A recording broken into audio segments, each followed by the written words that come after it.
जमानत यानी बेल के प्रकार जानने वाले हैं। पहले प्रकार की जमानत होती है नियमित जमानत, जिसे हम रेगुलर बेल भी कहते हैं। सीआरपीसी सेक्शन 437 और 438 के तहत गिरफ्तारी होने के बाद जो जमानत मिल सकती है उसे हम नियमित जमानत यानी रेगुलर बेल कहते हैं। दूसरा प्रकार होता है अग्रिम जमानत, उसे एंटीसिपेटरी बेल कहते हैं। सीआरपीसी सेक्शन 438 के तहत गिरफ्तारी के पहले जो जमानत ली जाती है उसे हम एंटीसिपेटरी बेल कहते हैं।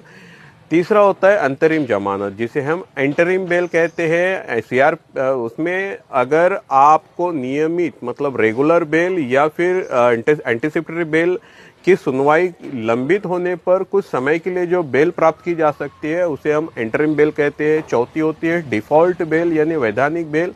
अगर चार्जशीट 60 या 90 दिनों में कोर्ट में पेश ना हुई हो तो आपको जमानत प्राप्त करने का अधिकार होता है। इसे कहते हैं जमानत के 4 प्रकार।